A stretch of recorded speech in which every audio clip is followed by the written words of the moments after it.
Hello, I'm Alma Angeles and you're watching Eagle News International. Good evening, CJ. Good evening, Alma, and good evening to everyone watching the news. Here are the headlines. President Joe Biden triumphantly declares that the U.S. is on the move again in a rousing speech to Congress, calling for trillions of dollars to rebuild the post-COVID U.S. middle class and give new life to forgotten workers. India's COVID-19 deaths surged by more than 3,600, a record for the badly hit country as President Joe Biden declares the United States is ready to take off after a successful vaccine rollout. China launches the first module of its Heavenly Palace space station in a milestone in Beijing's ambitious plan to establish a permanent human presence in space. And American astronaut Michael Collins, who piloted the Apollo 11 command module while his crewmates became the first people to walk on moon, died on Wednesday after battling cancer. So Gemini's primary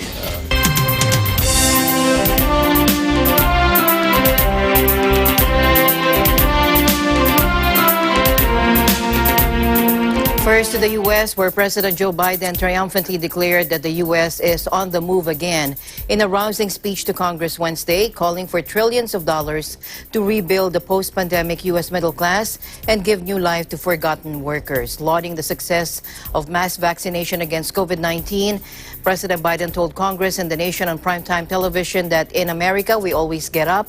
And among his many references to arch-rival China, Biden also said that while Beijing is seeking supremacy, we welcome the competition. Let's listen more. Anyway, thank you all. Madam Speaker, Madam Vice President.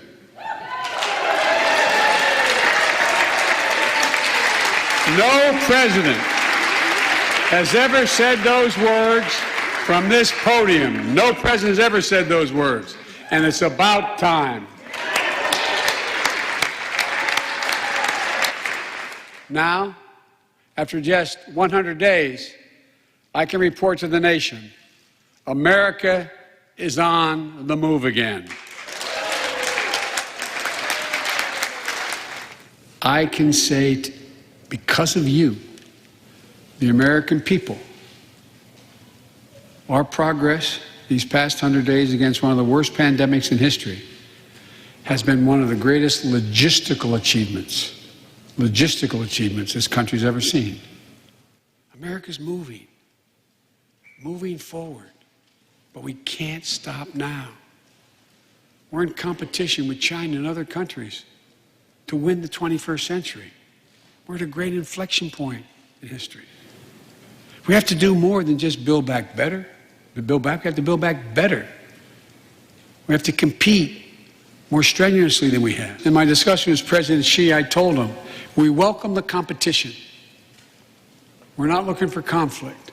But I made absolutely clear that we will defend America's interest across the board. America will stand up to unfair trade practices that undercut American workers and American industries, like subsidies from state to state-owned operations and enterprises, and the theft of American technology and intellectual property. I also told President Xi that we'll maintain a strong military presence in the Indo-Pacific, just as we do with NATO and Europe, not to start a conflict, but to prevent one. With regard to Russia, I know it concerns some of you, but I made very clear to Putin that we're not going to seek escalation, but their actions will have consequences. They turn out to be true, and they turned out to be true. Look, I also want to thank the United States Senate for voting 94-1 to pass the COVID-19 Hate Crimes Act to protect Asian American and Pacific Islanders. You acted decisively.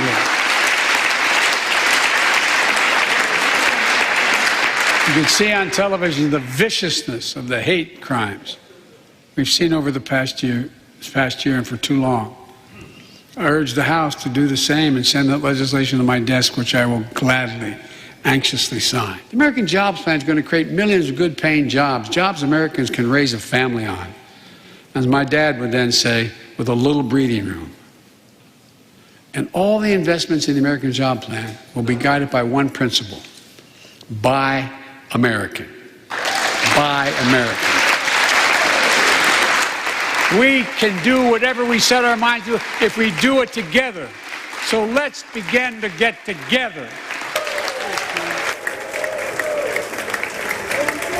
Now, U.S. presidents usually bend over backwards to avoid or at least hide tax increases. However, President Biden is banking on popular support for his idea of leaning on the super rich to fund his latest new spending proposal, which he unveiled in the speech, the $1.8 trillion American Families Plan. The plan, which will need approval by a deeply divided Congress, would pour money into early education, childcare, and higher education to fund this. And the top income tax rate would increase from 37%, where Trump's plan put it, back to its pre-Trump 39.6%. The Biden plan would also end loopholes and capital income tax breaks while raising billions, according to the White House, in a tightened tax regime for inherited wealth. Americans earning less than $400,000 a year, however, would face no extra taxes.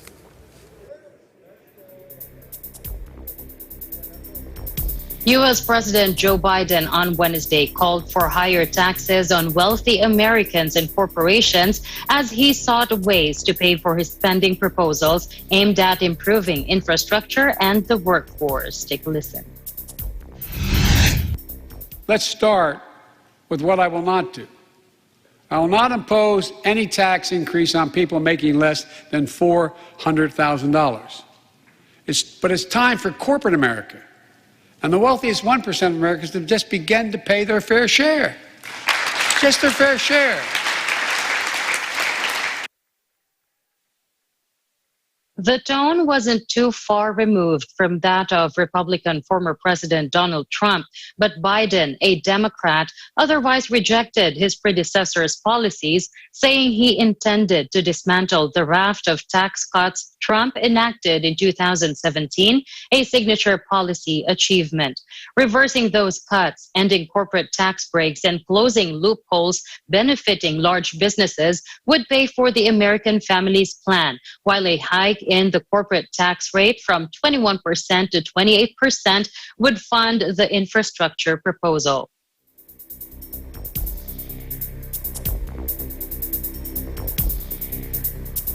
Meanwhile, Senator Tim Scott, Republican senator from South Carolina, painted President Joe Biden as having broken his promises to seek to unify the country. He slammed the Democratic policy making in his response to President Biden's first address to Congress. Take a look. Carolina, you just heard President. He promised to unite a nation, to lower the temperature, to govern for all Americans, no matter how we voted. This was the pitch. You just heard it again. But our nation is starving for more than empty platitudes. We need policies and progress that brings us closer together. But 3 months in, the actions of the president and his party are pulling us further and further apart. I won't waste your time. I know this stuff is wrong. Hear me clearly. America is not a racist country. It's backwards to fight discrimination with different types of discrimination. And it's wrong to try to use our painful past to dishonestly shut down debates in the present. I'm an African American. Tonight, we also heard about a so-called family plan, even more taxing, even more spending, to put Washington even more in the middle of your life, from the cradle to college.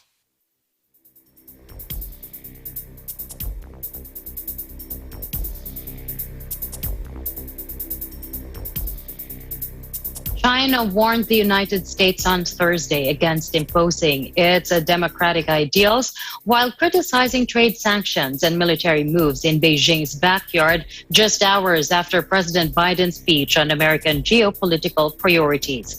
The remarks came after Biden's first address to Congress, in which the U.S. leader placed a renewed focus on diplomacy and said the country was in competition with China and others to win the 21st century. Again, take a listen.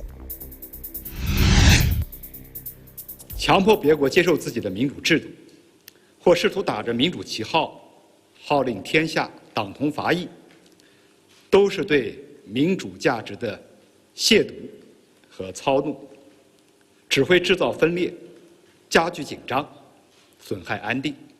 中方致力于同美方发展不冲突、不对抗、相互尊重、合作共赢的关系，走出一条和平共处、合作共赢的新路，同时坚决维护自身的主权安全和发展利益。中美在一些领域存在竞争也是正常的，但这种竞争应该是你追我赶的田径赛，而不是你死我活的决斗赛。双方应当在竞争中提升自我，超越自我，而不是给对方使绊子、下套子，搞恶性竞争、零和博弈。 While Biden said he told Chinese President Xi Jinping the U.S. would maintain a strong military presence in the Indo-Pacific to prevent conflict, just as it did with NATO in Europe, China highlighted issues with U.S. deployments in the region. China's Defense Ministry spokesman Wu Qian added in a separate statement Thursday that since the inauguration of the U.S. or the current U.S. government, the frequency of U.S. warships sent to China's maritime territory increased by 20% from last year. The frequency, or to China's the frequency of reconnaissance aircraft activity in the region also increased by 40%.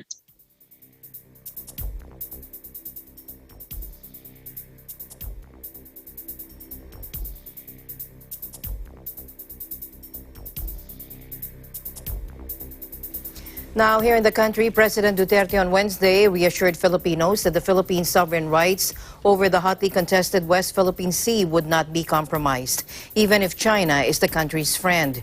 President Duterte blamed the administration of his predecessor, former President Benigno Aquino III, for its supposed inaction over China's sweeping maritime claims in the West Philippine Sea. The president also chided the Aquino administration's alleged negligence to act on China's activities in the strategic waters. Let's listen in. Review pati kay Albert, kung bright kayo, bakit nawala ang West Philippine Sea sa atin? Alam mo, ang kabuuan ng they just don't know how. Paper, China, what more could be a more binding order or an international pressure? Hindi yung tribunal, wala na makatalo sa atin doon. Ayaw nilang sumunod. Tayo naman, we have the decision, but we are at a loss of how to get back physically the West Philippine Sea. Bakit noon kailangan na natin ng Amerikano? Bakit walang barko ng Amerikano pumunta doon para tumulong sa ating Coast Guard? Second, kung nagdating man doon sa panahon na it's a legal tussle between the countries, bakit natalo tayo? Anong ginawa ninyo? Huwag yung arbitrary ruling. Atin man talaga yung, hindi naman kailangan yan. Anong ginawa ninyong nasa gobyerno? Ikaw, Albert, ikaw yung nagsabi sa Navy, umatras kayo. Sinabi mo, we will stand our ground. We will not retreat. We will not get out of the West Philippine Sea because it's ours. And we are calling, or at least an offer from the United States to send a flotilla of ships to pass up para to back us up. May mga ano man tayo, may mga, di ba may mga barko tayo din? Pero Mr. President. Oh. Ayun.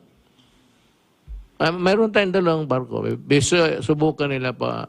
Sabihin ko sa China, we do not want trouble. We do not want war. Pero kung sabihin mo na paalisin mo lang na ano, He said late on Wednesday that while the Philippines is indebted to its good friend China for many things, including free COVID-19 vaccines, his country's claims to the waterway cannot be bargainable. The Philippine Coast Guard is conducting drills near the Thitu Island and Scarborough Shoal, as well as the Batanes Islands in the north and the southern and eastern parts of the country. Scarborough, one of the region's richest fishing grounds, has long been a flashpoint between Manila and Beijing.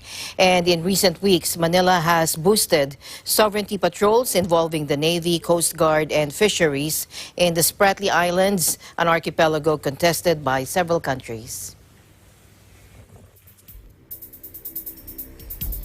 India's coronavirus disaster deepened on Thursday, with its daily death toll climbing above 3,600 as more international aid was flown in, with the United States sending nearly 1 million test kits. On Thursday, India reported 3,645 deaths over the past 24 hours, while confirmed new cases were a global record at more than 379,000. The official numbers are widely believed to be far lower than the reality. The spiking body count has also overwhelmed crematoriums and graveyards and caused a shortage of wood for funeral pyres. The Indian government will open vaccinations to all adults from Saturday. It had previously limited shots to the over 45s and certain other groups before.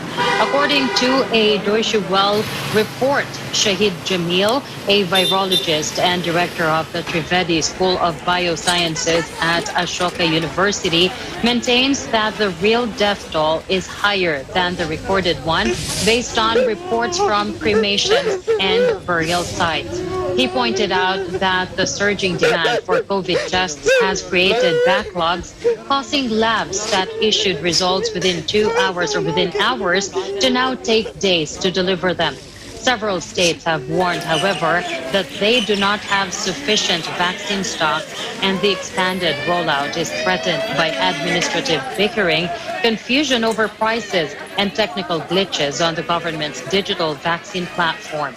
Many nations have pushed to help India, including the United States, which on Wednesday announced it was sending more than $1 million worth of supplies.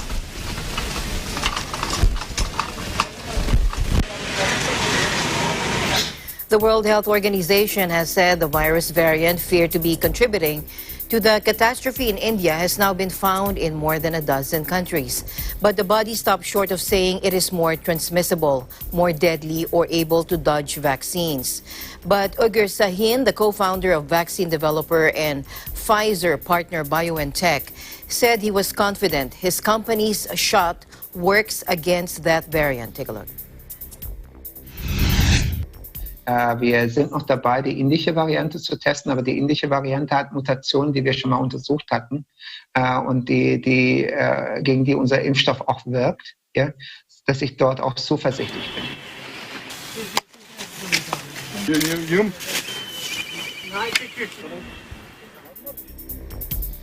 Indian Foreign Secretary Harsh Vardhan Shringla said over 40 countries, including the UK, US, and Russia, committed to provide essential items like oxygen-generating plants, ventilators, and medicines, an outpouring of solidarity with India. Take a look.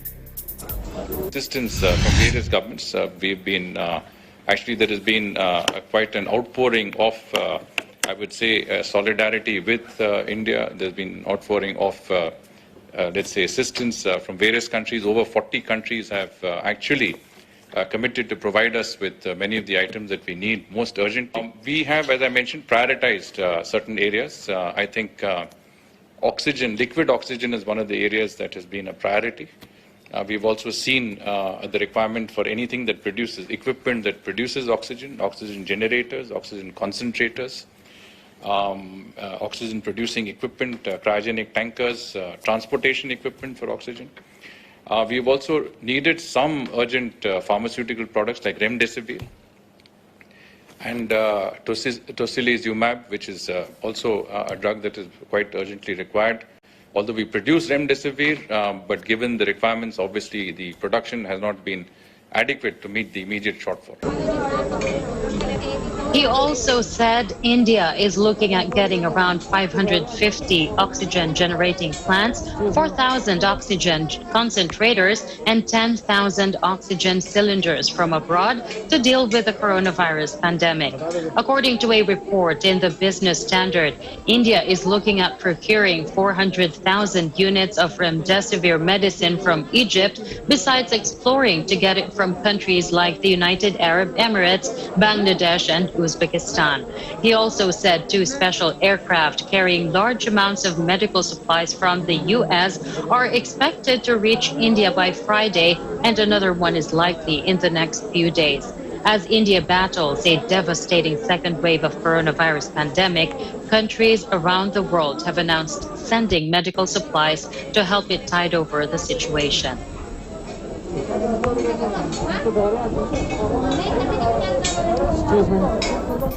Meanwhile, Russian health officials reported a 75% surge in daily coronavirus cases in Moscow, where authorities have hesitated to reimpose strict measures to contain the outbreak.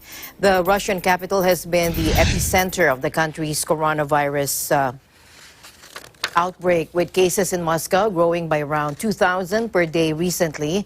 On Thursday, health officials reported 3,250 new cases in Moscow compared to 1,840 the previous day. Now, the steep jump comes as officials push to boost Russia's lagging vaccination drive while maintaining that the worst of the country's outbreak has passed. Mayor Sergei Sobyanin warned last week of the danger of the rising number of cases in Moscow, but has so far withheld from introducing new restrictions. Life in Moscow has all but returned to normal since January, when officials ended restrictions on in-office workers and allowed bars and restaurants to work through the night. A key aide to jailed Kremlin critic Alexei Navalny said Thursday his organization was disbanding its national network ahead of a court ruling expected to declare it an extremist organization. The announcement came as Navalny made his first video appearance in court since ending a hunger strike last week, appearing gaunt in a prison uniform and with a buzzed haircut.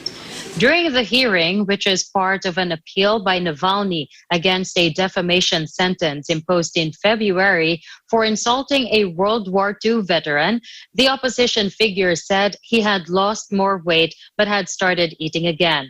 Another court was holding a hearing Thursday into a request from prosecutors that Navalny's regional network and his anti-corruption foundation, FBK, be recognized as extremist, equating the organizations with the Islamic State group and Al-Qaeda. If the request is met, their activities would be banned, putting members and supporters at risk of lengthy jail time. The head of the regional network said Thursday it had already been decided to shutter the network.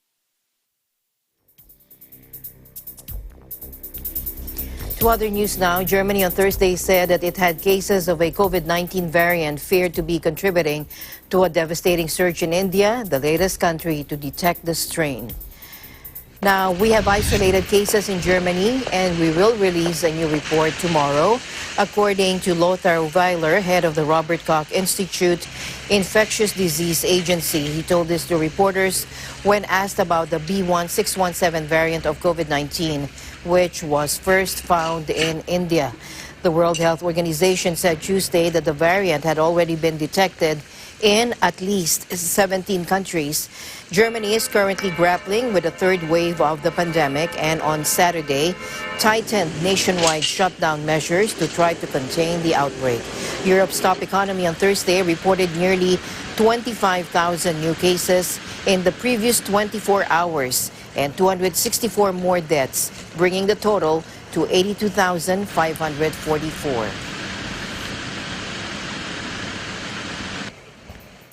Now, in other news, 2 Myanmar Air Force bases came under rocket attack on Thursday, according to the military, as the country grapples with violence in the wake of the February 1 coup. A military spokesman said air bases in the central cities of Magway and Mektila came under rocket fire early on Thursday morning, but no damage was done. It is not clear who was behind the attacks, but the military has launched airstrikes in recent weeks against the Karen National Union, or KNU, one of the leading ethnic rebel armies. The KNU, which holds territory along the border with Thailand, on Tuesday attacked and razed an army post, prompting the military to respond with fresh airstrikes. The upsurge in clashes between the military and ethnic rebels has prompted some observers, including the UN, to warn that the country's crisis could spiral into a broader conflict. Some 756 civilians have been killed and more than 4,500 arrested in the military's crackdown on protests, according to the Assistance Association for Political Prisoners, or AAPP, a local monitoring group.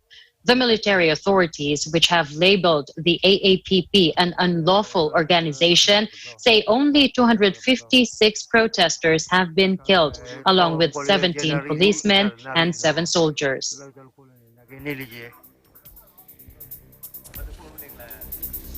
Tens of thousands of people marched in Colombia on Wednesday against the proposed tax reform.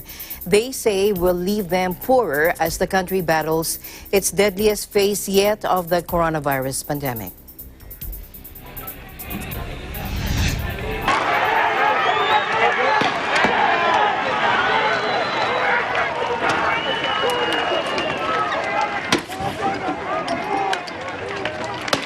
Entendemos el derecho constitucional para la expresión pacífica de los ciudadanos. Y vemos que la sociedad colombiana ha entendido los riesgos y los retos. Pero también lo que hemos visto el día de hoy en muchos lugares es vandalismo criminal. Es atentar contra la infraestructura, contra los negocios de otras personas, contra los medios de comunicación. President Ivan Duque's government wants to tax the incomes of those earning more than $656 a month, lowering the threshold to broaden the tax base. The measures are meant to raise some $6.3 billion in 10 years for the country, which saw GDP drop 6.8% in 2020, its worst performance in half a century. Protesters took to the streets of several cities to denounce the reforms, which they see as an unwarranted attack on the middle class in a time of the dire economic straits. Colombia, where almost 1 in 5 people are unemployed and the minimum wage is the equivalent of $248 per month, is battling a deadly new wave of COVID-19. While Duque has sought to portray the tax reform as a tool to mitigate the economic crisis unleashed by the pandemic, the initiative faces many obstacles in a legislature where the ruling party has no outright majority.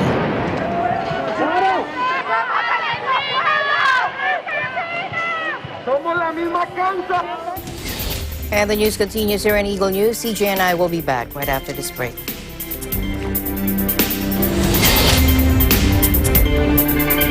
This portion is brought to you by Canriv Corporation, your ventilation and air conditioning specialist.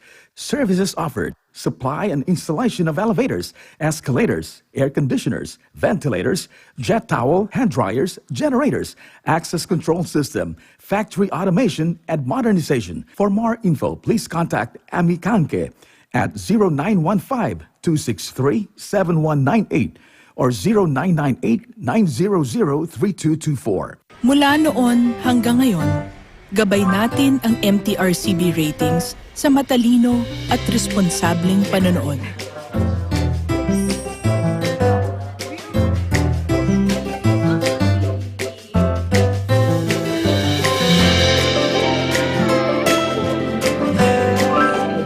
Sa tamang pagsunod sa MTRCB ratings, ginagawa nating ligtas at makabuluhan ang panonood ng bawat miyembro ng pamilyang Pilipino.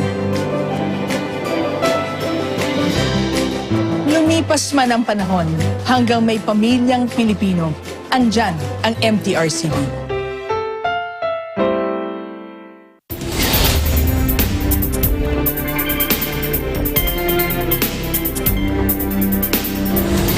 Welcome back to the news. The European Parliament on Thursday agreed its position on how a COVID certificate should work, bringing the EU closer to launching a document to open up travel within the bloc. While technical work has been ongoing to ensure the certificate is recognized across all 27 EU member states, final details have to be worked out involving capitals, the European Commission, and the Parliament. The first change MEPs have called for to a Commission proposal is the name. Instead of a digital green certificate, they want to call it an EU COVID-19 certificate to avoid any implication of it becoming a vaccine passport. They said the document should neither serve as travel document nor become a precondition to exercise the right to free movement and should only be in use for 12 months. Stressing that the certificate should not result in discrimination, Parliament demanded that COVID-19 tests for travel should be free of charge. The Commission has said that this issue should be left up to member states. The Parliament's negotiation position was announced Thursday following a vote late Wednesday with 540 MEPs in favor, 119 against, and 31 abstentions. Europe intends to have a certificate showing the bearer's vaccination status, COVID test results, and or evidence of having survived the disease up and running in June in time for the continent's summer vacation period. In other news, Russia has imposed a $12.1 million fine on Apple for abusing its dominant position in the market by giving preference to its own applications, according to a government regulator on Tuesday. Apple was found to have abused its dominant position in the iOS distribution market through a series of sequential actions, which resulted in a competitive advantage for its own products, according to Russia's Federal Anti-Monopoly Service. In a statement, it said that it had hit the company with a fine of more than 906 million rubles after ruling in favor of a complaint brought against the U.S. tech giant by cybersecurity company Kaspersky Lab. Apple is appealing the ruling and on Tuesday told AFP that, quote, "We respectfully disagree with the determination of the Russian Anti-Monopoly Service." A new law went into effect in Russia earlier this month demanding that smartphones, tablets, and computers sold in the country come with pre-installed domestic software and apps.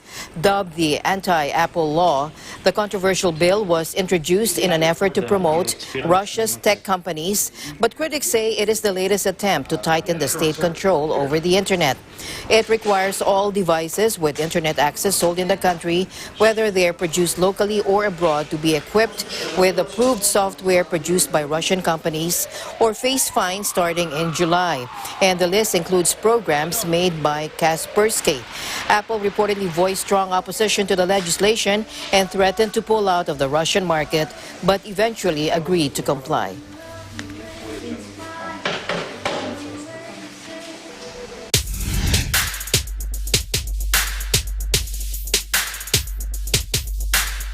The second largest photovoltaic power plant in France, installed in the Meuse region of France on a former NATO airbase, will begin supplying electricity to the grid on May 1st.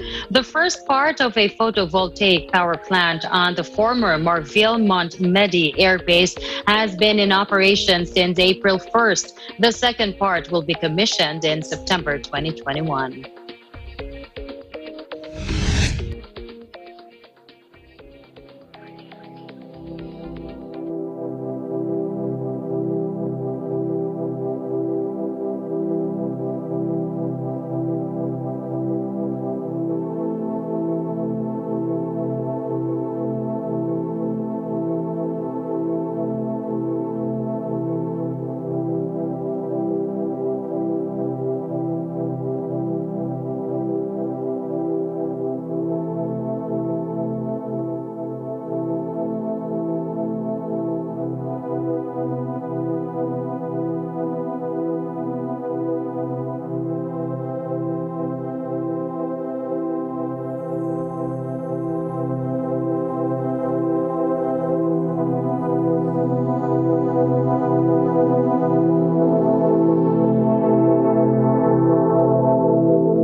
To China now, where a Siberian tiger is seen tearing towards a car and terrifying Chinese villagers near the remote border with Russia, according to a footage published by state media CCTV. Take a look.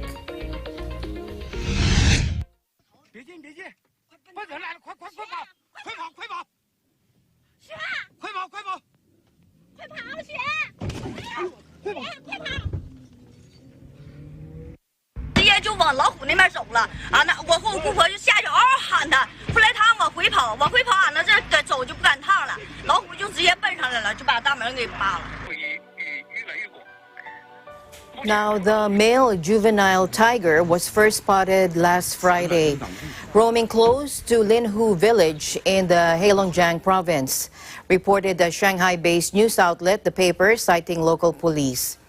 Now, it was too late for us to drive away, according to Wang Shu, who was picking up a relative from the fields. The tiger came straight to us and broke the window, as we saw earlier. Now, neither of the two passengers inside the car were hurt. Now, the video footage also showed the tiger pouncing on one villager working in the field. The report said the worker suffered minor injuries. Police eventually cornered this animal and subdued it with a tranquilizer darts. According to a Monday report published by the Heilongjiang Forestry Bureau, the big cat has been put into a 45-day disease quarantine at the Hang Daohezi Feline Breeding Center in Mudanjiang City. It hasn't yet been determined whether the tiger wandered across the Russian border state, according to broadcaster CCTV.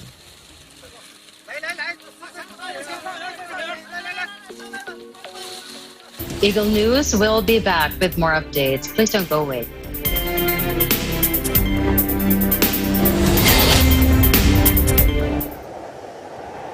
Innovation, digital disruption, globalization.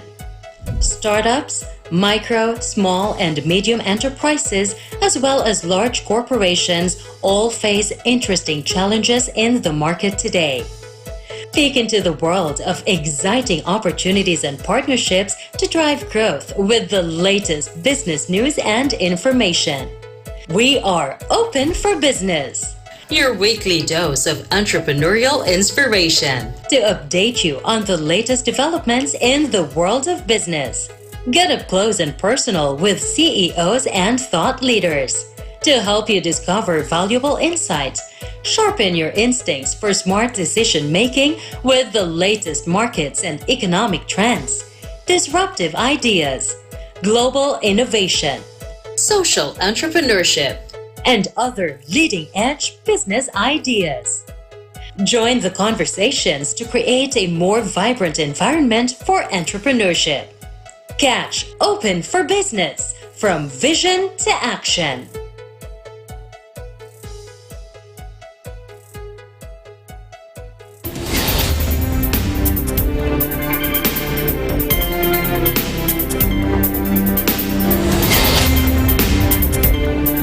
Welcome back to the news. April's full moon, known as the super pink moon, was seen across the globe on Tuesday, April 27. We have those pictures. Take a look.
In other news, American astronaut Michael Collins, who piloted the Apollo 11 command module while his crewmates became the first people to walk on the moon, died on Wednesday after battling cancer, according to his family.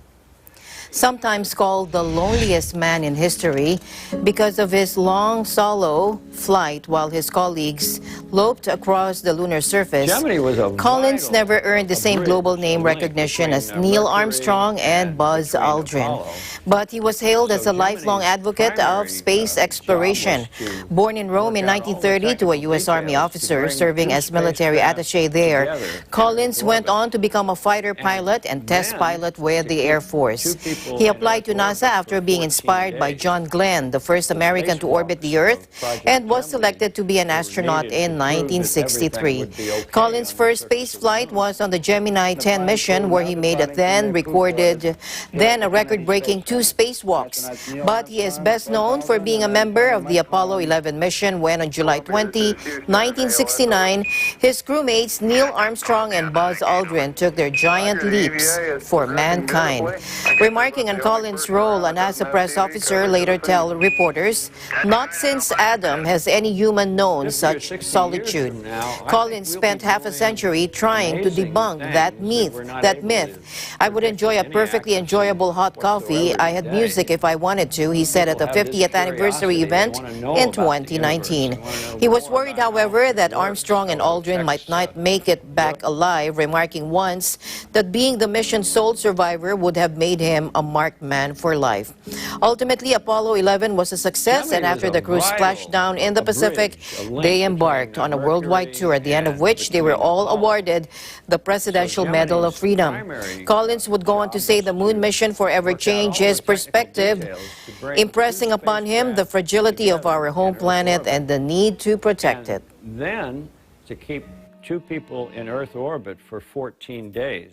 In other news, China launched the first module of its Heavenly Palace space station on Thursday, a milestone in Beijing's ambitious plan to establish a permanent human presence in space. The Tianhe core module, which houses life support equipment and a living space for astronauts, was launched from Wenchang in China's tropical Hainan province on a Long March 5B rocket on Thursday, state television showed. Chinese President Xi Jinping called the space station a key step in building a great nation of science and technology in a congratulatory message on Thursday. The Tiangong space station, whose name means Heavenly Palace, is expected to be operational by 2022 after around 11 missions to deliver more modules and assemble them in orbit. The completed station will be similar to the Soviet Mir station that orbited Earth from the 1980s until 2001. The Chinese space station is expected to remain in low orbit at between 400 and 450 kilometers above Earth for a lifespan of around 15 years.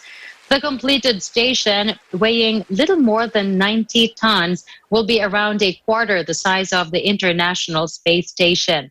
The station will have 2 other modules for scientific study and will be equipped with solar panels as well as experimental equipment, including an ultra-cold atomic experiment apparatus.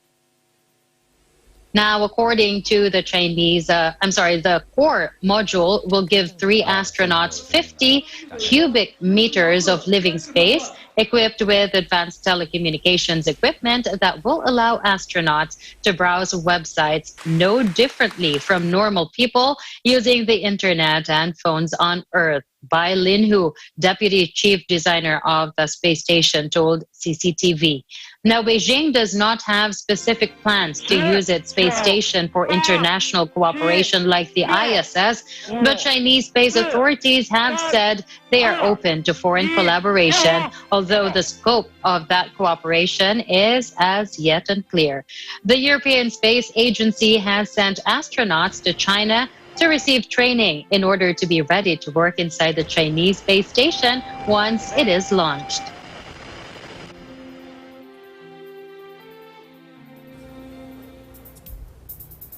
And here's an overview on 50 years of space travel. The launch of the first module of China's new space station, the Heavenly Palace, on Thursday underlined how far the country has come in achieving its space dream. Take a look. Of strategic and political significance, the conquest of space generated intense competition between the US and the Soviet Union during the Cold War. In 1957, the Soviets were first to place a satellite, Sputnik, into orbit. A few weeks later, a dog became the first living creature in space. Laika did not survive the journey. In 1961, Soviet astronaut Yuri Gagarin became the first human to orbit the Earth. In 1963, his compatriot Valentina Tereshkova became the first woman in space. In 1969, the Apollo 11 mission made it possible for Neil Armstrong and Buzz Aldrin to walk on the moon. In the 1970s, competition gave way to US-Soviet cooperation, culminating in 1972, when the Apollo and Soyuz capsules docked in orbit. In those days, man was also dreaming of Mars.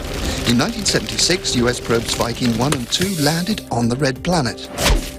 The following year, space probes Voyager 1 and 2 lifted off on their mission to explore the solar system. In 1981, the era of reusable spacecraft began. This period was marked by disasters for Challenger in 1986 and Columbia in 2003. The Hubble telescope was launched in 1990. In 1998, the construction of the International Space Station began 400 kilometers above the Earth, making long stays in space possible. In 2001, space was no longer the preserve of defense and science.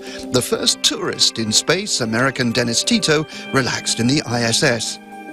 Since the start of this century, new private companies have shaken up the space industry.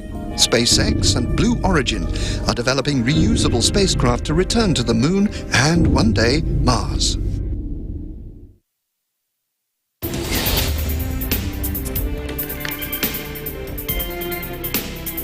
Exciting times. Imagine what the human race will be able to achieve when it comes to space exploration in the next 15 years. And imagine China having its own space station now. I hope more nations will be able to put something like that up. Well, that's it. That's it for tonight's broadcast. Thank you so much for joining us. I am CJ Hero. Please join us again tomorrow. We'll see you back tomorrow. At the end of the day, there remains so much more to be grateful for. I'm Alma Angeles, and we live in interesting times. Paying jobs Americans can raise a family on. My dad would then say, the little...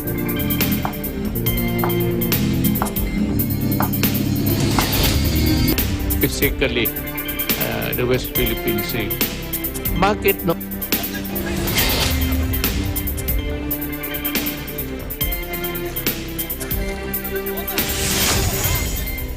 And then to keep 2 people in Earth orbit for 14 days. The spacewalks of his compatriot Valentina Tereshkova